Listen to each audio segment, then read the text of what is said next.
Aku mohon, ampuni aku. Dia menekankan kepalanya ke lantai. Dentuman suara mesin truk sayap memekakkan telinganya. Di balik matanya yang terpejam, lentera-lentera raksasa terbakar tanpa api yang membutakan. Teng tercekik oleh udara berbau tajam dan berkabut warna-warni. Shigeru tahu, dia benar-benar telah menjadi gila. Lebih mudah. Tetapi, tak lama kemudian, pertanda muncul saat seorang samurai yang biasa disiplin berlatih bela diri memang terhadap segala hal. Tetapi, kemunculan pertanda-pertanda tanpa bahkan untuk tidur sekalipun pada akhirnya bisa menjebolkan seorang samurai. Langit merah menyala oleh api dan runtuh, membakar anak berteriak kesakitan. Kerumunan serangga baja merangsek meni memenuhi perut mereka dengan daging manusia, mengembuskan bangkai. Jutaan ikan mati mengambang di air beracun berwarna perairan pulau. Apa yang dia lihat dengan pikirannya menutupi apa yang dilih matanya. Selalu, tak pernah ada istirahat. Shigeru berhenti di pintu. Dia membungkuk kepada mayat dua biarawati yang terbunuh, bertidak terpeleset di kolam darah mereka saat dia berjalan. Purnam tepat di atas istana ketika dia menyeberangi halaman tadi. Kini, saat ke kediamannya, dia melihat malam masih disinai purnama, rembulan sendiri bersembunyi di balik dinding-dinding istana.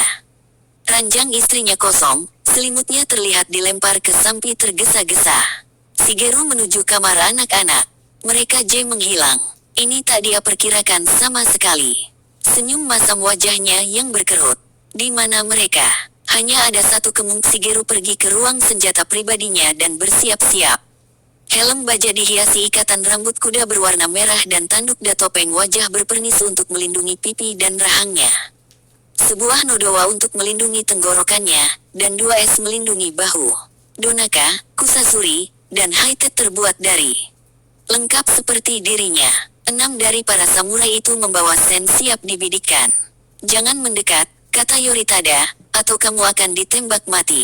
Aku datang untuk menjemput istri dan anak-anakku, kata Shige. Mereka keluar dan aku akan pergi dengan damai. Umiko bukan istrimu lagi, jawab Yoritada. Dia telah kembali ke room meminta perlindungan untuknya dan anak-anaknya. Shigeru tertawa seakan-akan pernyataan Yoritada itu menggelikan. Perlindungan? Dari apa? Shigeru, Yoritada berkata dengan suara penuh kesedihan, pikiran tidak sehat. Aku telah memperhatikan selama berminggu-minggu. Umiko datang kepadaku sambil berurai air mata. Katanya, kamu sendiri terus-menerus, siang dan malam, tentang siksaan berdarah anak-anakmu takut berada di dekatmu.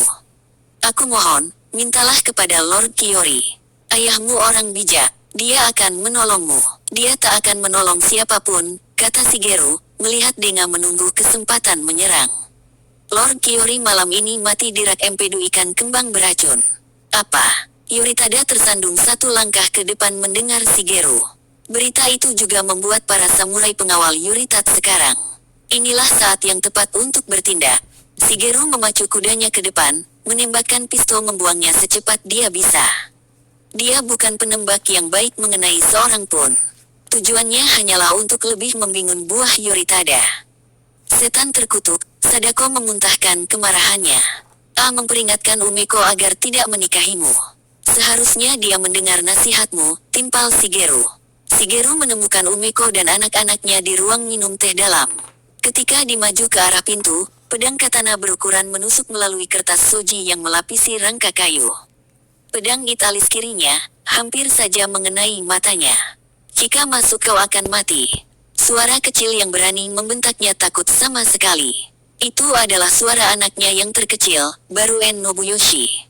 Shigeru dapat membayangkan kondisi di dalam ruangan itu. Nobuyoshi, berjaga di depan pintu dengan katana terhunus tepat di titik mata. Di belakangnya, Umiko dan 2 anak perempuan dan Sachi. Shigeru menggunakan ujung katananya untuk membuka pintu. Melihatnya dan tersentak, anak itu segera mundur. Sebenarnya, lab anak itu tetap berdiri siaga di tempatnya karena pintu ruang minum kecil akan membatasi gerak Shigeru saat masuk. Tetapi, Shigeru menyalahkannya. Dia tahu, dirinya pasti terlihat mengerikan. Dari kep kaki badannya berlumuran darah 18 orang yang telah D19, jika Shigeru menghitung darah dari lukanya. Darah dari luka di lehernya akibat tusukan ibu mertuanya. Jika saja dia sentimeter lebih rendah, dia pasti berhasil membunuhnya. Hati Shigeru diliputi rasa bangga melihat anak lelakinya. Di dalam yang pendek, dia telah belajar dengan baik. Nobuyoshi memegang dengan sudut yang benar, dengan pose yang benar. Posturnya sehingga memungkinkannya bergerak ke segala arah. Dan yang lep. Nobuyoshi menyerang celah terbuka di leher Shigeru.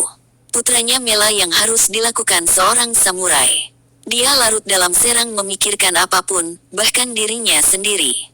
Pada saat itu menyabetkan pedangnya dengan cepat, tubuh Nobuyoshi terus mendepan, sementara kepalanya jatuh menggelinding di lantai. Emi dan Sachi berteriak ketakutan dan saling berpelukan, air mata pipi mereka. "Mengapa, ayah, mengapa?" teriak Emi. Umiko menghunus belati di tangan kirinya. Di tangan kanan, dia sebuah pistol Derringer. Dia mengangkat pistol itu dan menembak. Mengenai helm bajanya dan mental. Umiko menjatuhkan menggantinya dengan belati. "Aku selamatkan kamu dari dosa yang lebih besar." Umiko berka dua gerakan cepat dia mengiris tenggorokan kedua anak perempuan mereka menyembur membasahi kimono tidur sutra berwarna pucat. Umiko menatap langsung ke mata Shigeru. "Semoga budaya kasih membimbingmu dengan selamat ke tanah murni," dan dia menusukkan belati itu ke tenggorokannya. Shigeru duduk di lantai ruang minum teh, di tengah-tengah reruntuhan kehidupannya, memegang satu pedang di setiap tangan. Dia mempintu masuk yang kecil. Tak berapa lama, dia pasti akan mendengar suara derap kuda pasukan dari istana Akaoka. Si tertawa. Dia masih dikutuk, tetapi, dia telah membebaskan istri anaknya tercinta. Mereka tak akan tersentuh oleh kengerian yang oleh mimpi-mimpi dan pertanda yang dia alami. Dua para pemimpi indah. 10 orang mati. Penderitaan yang akan dialaminya beberapa kali itu adalah harga Y untuk kesempatan yang ditawarkan Cromwell. Kini, harapan dan ketakutan itu telah lenyap, dihancurkan oleh peluh pembunuh. Jika Cromwell mati, Emily akan sendirian, dan dia tabis Jepang sendirian. Tanpa perlindungan ayah, saudara laki-laki seorang wanita tak akan punya tempat terhormat di tanah asin terpaksa harus kembali ke Amerika. Atau, mungkinkah ada Alton tidak bisakah dia meneruskan misi dengan Stark? Dia melirik ke arah Stark yang sedang memandang keluar Jen maupun posturnya tidak menunjukkan apa yang sedang dia pikirkan. Sejak pertama mereka bertemu, Stark memang selalu menjat baginya. Matthew Stark pertama kali muncul dalam kehidupan mereka baru yang lalu. Dia muncul di rumah misi Firman Sejati di San Francisco. Emily sedang membagikan sup kepada fakir miskin dan tunawisma melihat seorang pria berdiri di pintu masuk bangsal yang diguna ruangan makan. Pakaian berkudanya sangat kotor. Topi hitam di kepalanya terlihat sedahulu berwarna putih. Rambutnya berantakan terurai di pung bahunya seperti orang Indian liar. Wajahnya kurus dengan pipi lingkaran hitam di sekitar matanya. Janggutnya tumbuh tak rata, sedia memotong seadanya dengan pisau. Kelihatannya, dia tak beda dari orang miskin lain yang dirawat Emily sehari-hari. Hanya dia tak antre ke tempat layanan makanan, menghirup supnya pada Ma berdiri diam di pintu, tak bergerak. Matanya mengawasi seluruh mengamati orang-orang yang duduk di meja dan yang berdiri. Semua manusia bersaudara.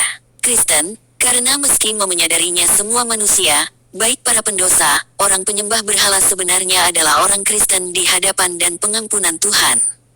"Baik, Nyonya," kata pria itu, mengangguk dengan sedikit terima kasih. Suaranya mempunyai aksen Sengau khas. "Texas, atau daerah sekitarnya. Tempat ini dilindungi dalam kedamaian Tuhan." Saudara mengulurkan tangan kepadanya. Kekerasan tak boleh masuk ke sini. Pria itu memandang kepadanya dan berkedip beberapa kali sebelum paham. "Tidak, Nyonya," katanya. Dia membuka tali kulit yang pistolnya ke pinggang, membukanya dari pinggangnya, dan kepada Emily dengan pistol masih di dalamnya.